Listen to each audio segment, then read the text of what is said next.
Assalamualaikum warahmatullahi wabarakatuh. Selamat datang kembali teman-teman di video belajar hari ini, di pertemuan terakhir kita sebelum menuju UAS.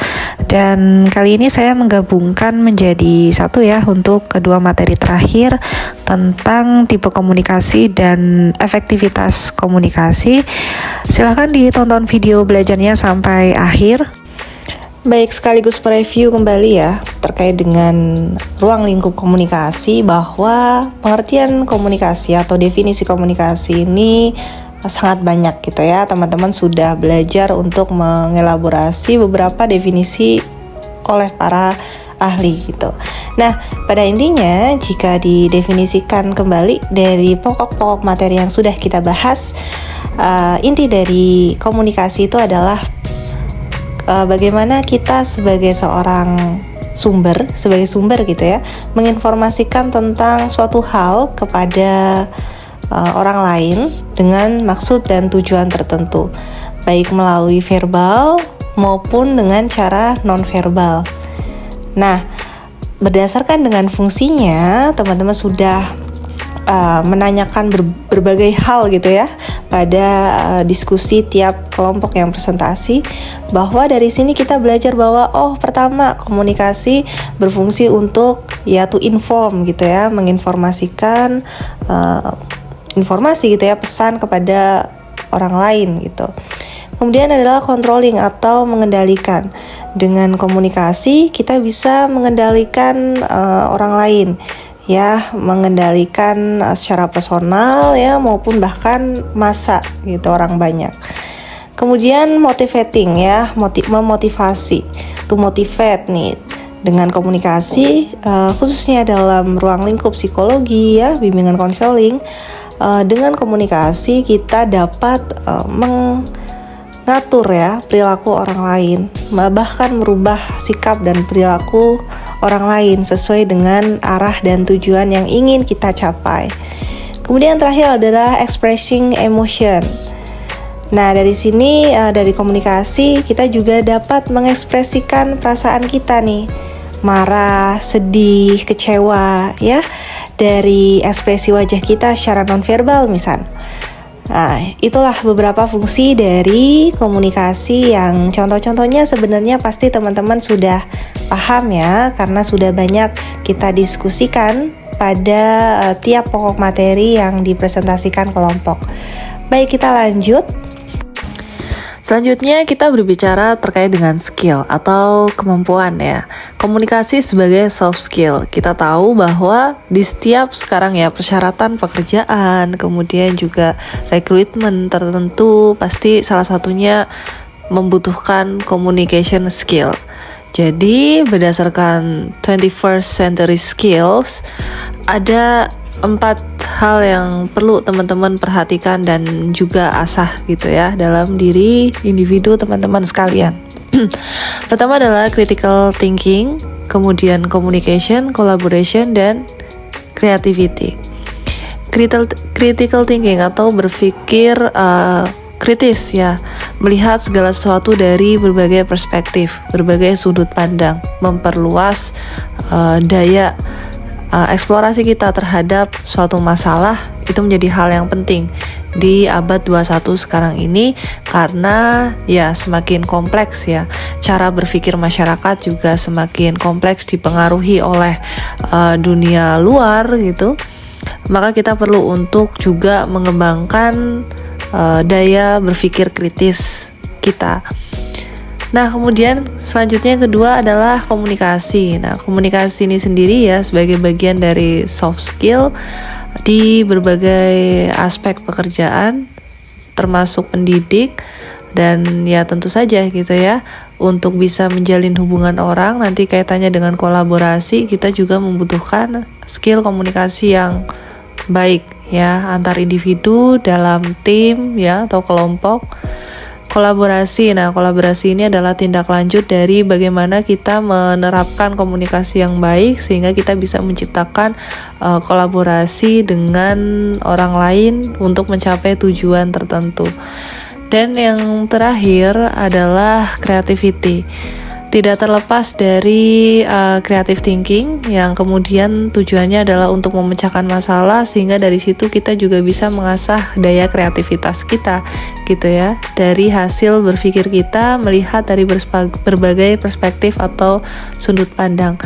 Nah, kreativitas ini sangat dibutuhkan oleh semua individu juga gitu ya, dari bagaimana kalian bisa menciptakan inovasi yang relevan untuk memecahkan suatu masalah tertentu. Oke, kita lanjut. Oke, beberapa tipe komunikasi yang akan saya bahas di sini, walaupun sebelumnya kita pernah mention ya atau menyebutkan beberapa tipe komunikasi ini. Seperti pertama, kita bahas satu persatu adalah komunikasi intrapersonal, di mana komunikasi intrapersonal ini adalah penggunaan bahasa dan pikiran yang terjadi di dalam diri individu komunikator sendiri. Jadi bahasa dan pikiran ini ada pada diri komunikator gitu ya, atau kita adalah masing-masing dari kita adalah sumber informasi untuk diri kita sendiri. Seperti itu. Nah, kemudian yang kedua adalah dalam komunikasi ini posisi seseorang menjadi pengirim atau komunikator sekaligus penerima yang memberikan feedback pada dirinya sendiri. Seperti itu ya teman-teman, tadi sudah saya sebutkan juga Pak. Jadi kita ini sebagai sumber dari diri kita sendiri gitu ya. Jadi konsumsi informasi itu tujuannya adalah tentunya untuk diri kita sendiri. Dan contohnya seperti misal ketika kita sedang berdoa, bersyukur ya, kemudian merefleksikan diri sendiri, introspeksi, termasuk ketika kita sedang berhayal ya, berimajinasi tentang apa yang akan kita lakukan ya ke depannya. Nah, itu juga termasuk komunikasi intrapersonal ya, dimana tentu dengan kita memahami diri kita sendiri, maka kita akan lebih paham konsep diri kita nanti akan seperti apa, karena tentu yang paham akan kelebihan, kekurangan, batasan kompetensi itu adalah diri kita sendiri. Gak jarang ya dalam kompetensi kita berkomunikasi, kita sebagai orang atau sumber gitu ya, orang yang dipercaya sebagai diri komunikator, untuk mengetahui konsep diri ini adalah suatu hal yang sangat penting. Teman-teman ingat kita sudah mempelajari tentang keterbukaan diri ya dalam konteks komunikator ini, bahwa pada diri kita ada 4 area ya, ada open area, hidden area, blind area, dan juga ketiadaan area. Nah, 4 hal itu yang bisa kita pahami ya melalui diri kita sendiri ya. Apa-apa saja yang menjadi kelebihan kita, apa saja yang menjadi kekurangan. Nah, karena pada dasarnya manusia tidak ada yang sempurna, maka dari itu penting untuk kita memahami batasan diri kita, sehingga dengan begitu kita bisa lebih fokus. Oh, apa saja sih yang perlu kita tingkatkan ya, sehingga bisa mengembangkan potensi yang ada juga gitu ya, dengan kita memahami batasan kompetensi yang selama ini kita miliki. Seperti itu, kita lanjut. Kemudian apa saja fase yang akan kita lalui dalam proses komunikasi intrapersonal ini? Yang pertama adalah sensasi atau sense. Sensasi ini adalah ketika kita menerima pesan atau informasi, ini adalah fase awal. Kemudian berlanjut kita memaknai pesan tersebut ya, kita mempersepsikan, dan selanjutnya kita menyimpan makna dari pesan yang kita dapatkan, kita simpan. Nah, dari situ kita olah ya. Ada proses analisis di sini, di mana kita mengolah pesan yang tadi sudah dimaknai, bahkan sudah tersimpan gitu ya dalam memori kita. Kita olah, kita analisis melalui proses berpikir kita untuk nantinya digunakan sebagai pemecahan masalah atau kebutuhan ya, akan solusi dari hambatan yang kita hadapi. dalam kehidupan sehari-hari ya, komunikasi intrapersonal ini sering terjadi ketika kita melihat sesuatu yang itu bukan urusan kita ikut berpikir gitu ya. Kayak misalkan nih, kita melihat orang kecopetan, atau mungkin orang kena tindak kejahatan gitu ya, atau kita bahkan mendengar informasi tersebut, kita akan turut merasakan, kalau misalkan saya di posisi dia seperti apa ya, berarti saya harus lebih hati-hati nih nyimpen dompetnya, berarti jangan sembarangan. Misalkan uangnya jangan sepenuhnya ditaruh di dompet, ada juga yang di saku atau mungkin di tas. Nah seperti itu kita akan mengolah pesan gitu ya, yang bahkan itu bukan urusan kita. Nah itulah fase-fase komunikasi intrapersonal yang bahkan bisa jadi kita alami ya setiap harinya dalam kehidupan sehari-hari. Selanjutnya ada komunikasi intrapersonal, ada interpersonal. Bedanya ya, kalau interpersonal ini ada pihak lain yang kita ajak berkomunikasi atau lawan bicara kita. Nah, dari pengertiannya, komunikasi interpersonal ini adalah proses penukaran informasi atau pesan yang dilakukan oleh dua orang atau lebih gitu ya, secara berkelompok itu juga bisa, yang secara langsung juga bisa melalui media, yang bertujuan untuk memperoleh reaksi atau feedback dan saling memberikan pengertian satu sama lain.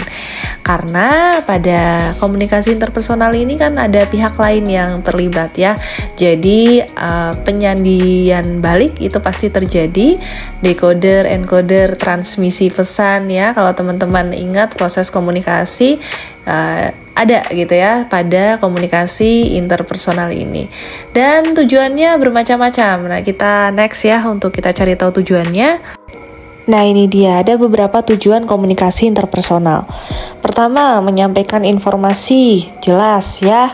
Ketika teman-teman menyampaikan informasi tentang mata kuliah hari ini akan membahas tentang apa saja, itu juga termasuk komunikasi interpersonal yang teman-teman lakukan. Kemudian berbagi pengalaman, sama gitu ya, berbagi pengalaman berarti kita saling sharing ya, antar pengalaman satu dengan pengalaman yang lain dipertukarkan. Kemudian melakukan kerjasama, kolaborasi ya, dengan berkomunikasi dengan terutama dalam proses komunikasi interpersonal ini kolaborasi akan terjadi gitu ya, kerjasama satu dengan yang lain untuk tujuan tertentu. Misal untuk membuat inovasi ya, pasti kita butuh kerjasama yang baik. Selanjutnya, dengan komunikasi interpersonal kita juga dapat menumbuhkan motivasi, sarana pembelajaran ya, jelas. Kemudian mengenal kepribadian satu dengan yang lain, mencurahkan perasaan, bisa.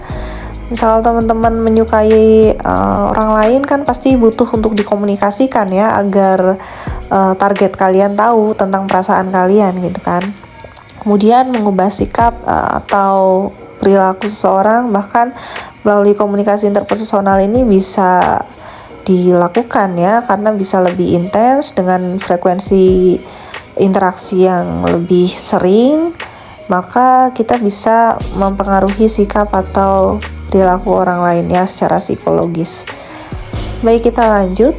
Tipe komunikasi selanjutnya yaitu komunikasi massa ya. Kita lihat ada kata kunci massa di sini, atau masif, global, dalam jumlah yang besar ya.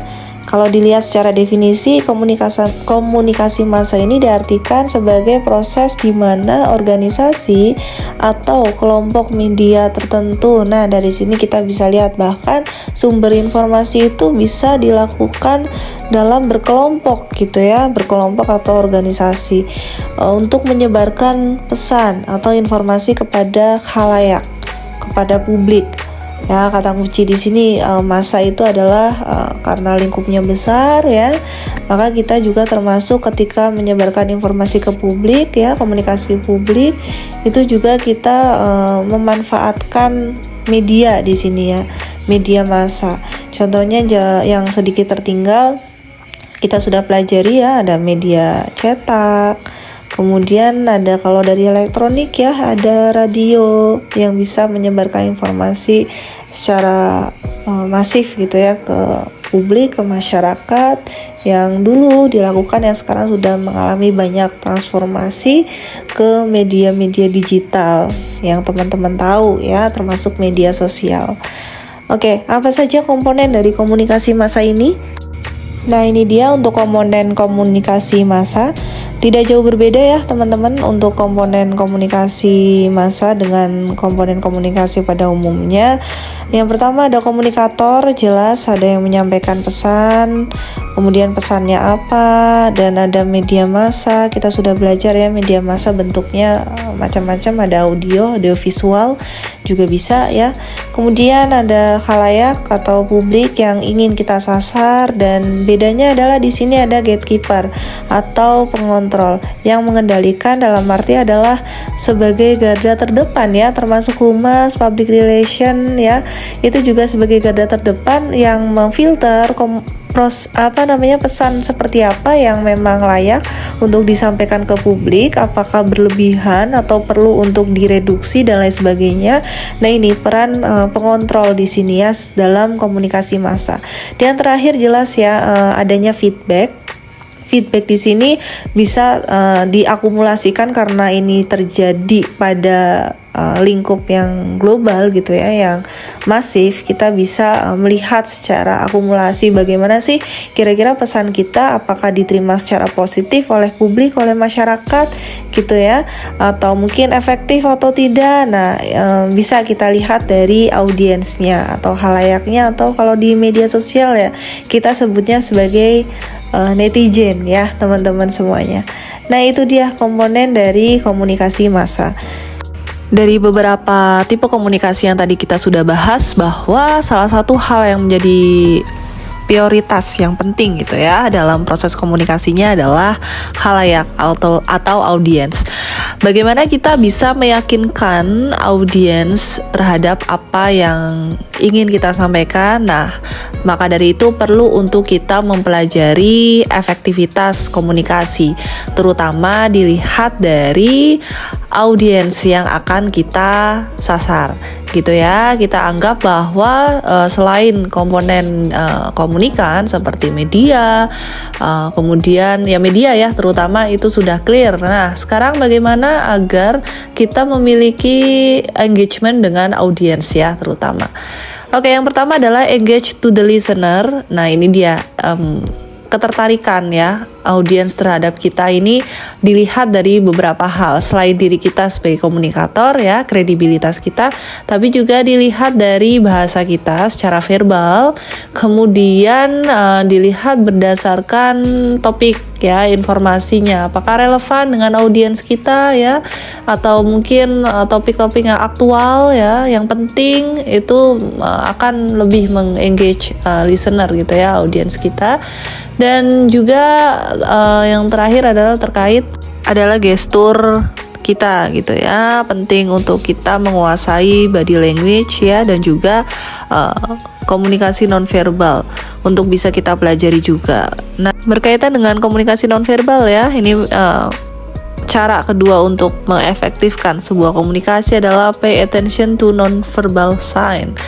Nah, kita sudah belajar banyak sekali aspek non-verbal yang bisa kita kuasai. Selain body language, juga ekspresi wajah, kemudian ketegasan kita, itu akan melambangkan suatu kepercayaan diri gitu ya. Walaupun mungkin informasinya tidak sesuai dengan kredibilitas kita, kalau misalnya kita bisa meyakinkan dengan gaya intonasi yang sangat tegas, lugas, kemudian juga tatapan mata yang benar-benar bisa menguasai audiens dan gerakan tubuh yang sesuai dengan apa yang diucapkan, itu bisa meningkatkan efektivitas komunikasi. Dalam hal ini adalah meyakinkan mereka dan juga bisa mempercepat daya tangkap mereka terhadap informasi yang kita sampaikan. Selanjutnya adalah kemudian kontrol stres dan juga emosi. Ini teman-teman penting untuk diperhatikan juga gitu ya dalam melakukan komunikasi, terutama komunikasi interpersonal ya. Itu akan sangat jelas ketika kita memendam suatu masalah atau beban tertentu gitu ya. Itu pasti akan sangat sangat terlihat. Dan apalagi kalau misalnya kita sedang melakukan komunikasi massa secara langsung ya pada publik, akan sangat terlihat bagaimana kita mengelola emosi karena kita berhadapan dengan orang-orang yang berkarakter berbeda-beda, dengan cara berpikir yang berbeda-beda. Jangan sampai kita kemudian menjadi mudian gitu ya, kemudian walk out begitu saja tanpa alasan yang jelas. Nah, kontrol emosi ini bisa dilakukan ya sebelum terutama kita tampil secara langsung dalam berkomunikasi, terutama dengan mengesampingkan kepentingan pribadi terlebih dahulu gitu ya, ketika kita akan tampil di depan publik atau kita akan berhadapan dengan rekan kerja, atasan, bersikap profesional ya, itu menjadi hal yang nantinya teman-teman ketika terjun di dunia kerja dalam organisasi, bahkan ya sikap profesional, mengesampingkan kepentingan pribadi dan mengutamakan kepentingan umum, kepentingan kelompok, kepentingan publik, nantinya teman-teman akan pelajari dan bisa terbiasa ya kalau misalkan teman-teman sering berhadapan dengan audiens, dengan orang-orang yang memang memiliki kepentingan tertentu untuk meningkatkan hubungan. Nah, teman-teman pasti akan juga belajar untuk mengontrol emosi kalian masing-masing. Selanjutnya adalah master the topic, menguasai topik ya. Walaupun ini mungkin sangat membutuhkan waktu, apalagi teman-teman yang diharuskan menyampaikan informasi yang bukan bidang kalian gitu ya, tapi at least sebelum kalian tampil atau berhadapan dengan orang, pasti kalian akan ada space waktu untuk memikirkan apa saja nanti yang akan dibahas, kemudian apa saja yang kemungkinan akan didiskusikan, dipertanyakan. Itu bisa melalui persiapan. Bahkan orang-orang yang sudah memang ahli di bidangnya, dia pun akan butuh persiapan gitu ya ketika sebelum tampil. Nah, persiapan ini menjadi hal yang penting ya dalam buku Seni Berbicara Oh Soo Hyang. Kalau teman-teman baca, persiapan ini juga banyak dilakukan oleh orang-orang yang sudah profesional, kayak misalkan Steve Jobs, Barack Obama, pasti akan ada persiapan sebelum mereka tampil. Bagaimana Steve Jobs harus mempersiapkan bahan presentasi, kemudian bagaimana Barack Obama mempersiapkan diri sebelum orasi, kemudian juga banyak gitu ya, bahkan figur-figur publik yang tidak jarang melakukan olah vokal sebelum dia tampil depan publik, teman-teman. Dengan begitu akan membawa kalian kepada optimisme ya. Nah, ini yang kemudian penting untuk merubah mindset bahwa tidak ada yang tidak mungkin, tidak ada yang tidak bisa gitu ya, selama kita awali dengan intention, niat, dan pastinya dengan persiapan yang sangat matang. Bahkan mungkin kalian yang merasa belum kredibel untuk menyampaikan sebuah informasi, kalau misalkan persiapan teknis kalian benar-benar siap, benar-benar dengan menggunakan non-verbal sign yang meyakinkan, nah itu bisa meningkatkan kepercayaan diri kalian gitu ya, sehingga kalian lebih optimis untuk tampil depan publik atau menyampaikan informasi kepada lawan bicara yang mungkin statusnya lebih tinggi dari kalian, entah itu nantinya bos, ketua, dosen, dan sebagainya gitu ya. Dan pasti tetap harus menjaga etika ya dalam berkomunikasi sesuai dengan prinsip-prinsip komunikasi dalam Islam ya, yang 6 kaulan yang kita harus berkata jujur, tidak mengintimidasi, bersikap sopan, lemah lembut. Nah, itu dia juga harus diperhatikan kepada siapapun kalian berbicara ya, entah itu yang memiliki strata atau status yang lebih tinggi dari kalian atau bahkan junior kalian di bawah kalian gitu. Oke, selanjutnya, selain itu teman-teman, yang perlu diperhatikan agar kita bisa mencapai komunikasi yang efektif sesuai dengan tujuan ya, goals dari informasi yang ingin kalian sampaikan kepada audiens, kepada rekan-rekan kalian, atasan kalian, atau mungkin kepada publik gitu ya. Ada beberapa konteks komunikasi yang perlu diperhatikan.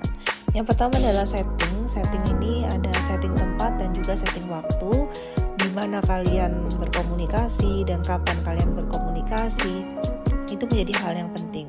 Tentu akan berbeda ketika kalian berkomunikasi di pesta dan juga ketika kalian berkomunikasi di masjid gitu ya. Walaupun dengan orang yang sama, tempat itu bisa mempengaruhi gitu ya. Nggak mungkin kita kemudian teriak-teriak gitu ya di masjid. Pasti membutuhkan gaya berkomunikasi yang lebih sopan, lebih halus, menghormati yang lain. Nah, kalau di pesta bisa saja kalau pestanya ini adalah pesta yang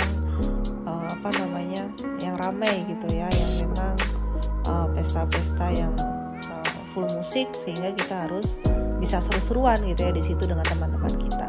Dan juga waktu itu juga sangat mempengaruhi cara berkomunikasi orang gitu ya. Seperti ketika waktu pagi dan waktu siang hari, kira-kira kalian lebih nyaman presentasi di jam berapa nih? Nah, itu bisa mempengaruhi juga ya semangat kalian dalam menyampaikan sebuah informasi gitu. Kalau pagi-pagi mungkin kalian masih semangat ya karena baru sarapan, tapi kalau udah sampai siang hari udah mulai lemes nih, udah mulai drop gitu ya karena ngantuk, lapar, udah makan juga malah jadi ngantuk. Nah, itu ya setting. Kemudian yang kedua adalah channel ya, jelas channel media, apakah secara oral, tutur, langsung, atau mungkin menggunakan media tertentu termasuk pihak ketiga manusia gitu ya. Perlu kita pertimbangkan juga sebagai saluran kita untuk menyampaikan komunikasi. Kemudian yang ketiga adalah instrumennya. Nah, instrumen ini adalah masih berkaitan dengan channel sebenarnya ya. Instrumen ini lebih ke misalkan ketika kalian menyampaikan secara langsung ya, pasti kalian membutuhkan alat peraga atau mungkin bahan presentasi. Kalau misalkan tidak langsung gitu ya, pasti kalian membutuhkan alat-alat atau instrumen tertentu untuk mendukung bagaimana agar informasi kalian ini jelas dilakukan gitu. Nah, itu untuk instrumen. Kemudian yang terakhir adalah speaker, listener ya, itu juga penting. Speaker orang yang menyampaikan sumbernya, dan listener ini adalah halayaknya. Nah, speaker ini berkaitan dengan kredibilitas ya, karena kita berbicara dengan komunikator. Tapi kalau listener atau audiens ini dapat difaktori oleh beberapa hal ya, kayak misalkan demografi dari usia, kemudian jenis kelamin, kemudian apalagi ya, tingkat pengetahuan, tingkat pendidikan, budaya. Sebenarnya dari listener nih banyak banget ya yang bisa memfaktori apakah kemudian pesan kita ini relevan dengan target sasaran kita atau tidak. Nah, teman-teman sudah belajar ya terkait dengan masing-masing konteks dari komunikasi ini sebenarnya di beberapa pertemuan kemarin. Tinggal bagaimana kalian mengolah ini semua konteks dalam komunikasi yang tadi sudah dibahas ini sesuai dengan kompetensi kalian, sehingga pesan yang disampaikan benar-benar clear ya, sesuai dengan makna persepsi orang yang akan disasar. Oke, selanjutnya saya ada beberapa ilustrasi bagaimana sih media ini memframing sebuah pesan ya. Nah, ini dia beberapa di antara kalian barangkali ada yang pernah melihat ilustrasi ini ya. Bisa diperhatikan teman-teman semuanya, di sebelah kiri atas ada semacam siluet yang seolah-olah terdapat orang yang mengintimidasi orang lain ya dengan menyodorkan pisau seolah-olah akan menusuk. Sedangkan di bawahnya bisa dilihat teman-teman, ternyata kebalikan dari apa yang pertontonkan ya di gambar sebelumnya, bahwa ternyata orang yang dikira akan menusuk ini ternyata dia adalah calon korban ya, karena dikejar-kejar oleh orang lain yang membawa pisau bahkan. Nah, dari sini kita bisa perhatikan ternyata gambar di kiri atas adalah sebuah framing yang kita lihat dari media. Nah, makanya dari itu ya teman-teman, ketika melihat sebuah pesan, sebuah informasi ya, ketika apalagi pesan itu kita dapatkan dari media, di mana media ini sering menciptakan propaganda ya, bahkan bisa dibilang media yang tidak bertanggung jawab, seperti provokator gitu ya, yang memecah belah gitu. pro dan kontra, mempermainkan emosi masyarakat, publik yang menonton. Nah, itulah teman-teman untuk melihat segala hal dari berbagai sudut pandang, berbagai perspektif, dan juga secara objektif. Toh dalam Islam pun Rasulullah mengajarkan untuk tablik ya, dan sidik gitu. Ibaratnya kita harus memandang segala sesuatu secara objektif ya, tidak secara subjektif gitu. Jadi dari sinilah sebenarnya kita belajar untuk berpikir kritis terhadap suatu informasi atau pesan yang kita dapat, bertabayun benar atau tidak sih pesan tersebut, karena apa yang kita lihat di media itu teman-teman harus selalu tekankan bahwa yaitu adalah framing yang belum tentu benar atau tidaknya gitu ya, karena yang namanya media, yang namanya kita lihat di televisi kadang kan tujuannya adalah untuk rating, mengundang engagement. Kita lihat judul headline yang kadang terlalu berlebihan. Nah ini dia ya teman-teman juga belajar etika jurnalisme nantinya kalau misalkan kalian terjun di dunia jurnalis, dan apalagi ketika kalian berkomunikasi secara interpersonal dengan orang lain ya, dengan publik. Nah pentingnya untuk teman-teman belajar etika berkomunikasi gitu ya, sesama manusia sih, bagaimana kita memperlakukan manusia dengan baik gitu ya, sehingga tidak terjadi kekeliruan atau kesalahpahaman gitu.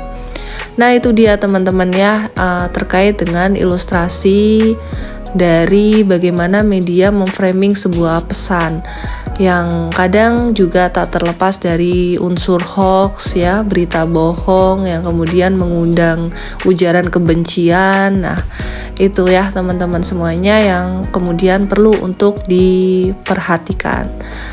Oke, saya rasa cukup untuk video belajar hari ini. Semangat melaksanakan UAS teman-teman semuanya, dan manfaatkan waktu serta fasilitas belajar yang sudah saya sediakan, baik itu dalam bentuk video belajar maupun materi PowerPoint ya, yang sudah saya share di Google Classroom. Semoga mendapatkan hasil yang maksimal sesuai harapan. Tetap jaga kesehatan. Terima kasih. Wassalamualaikum warahmatullahi wabarakatuh.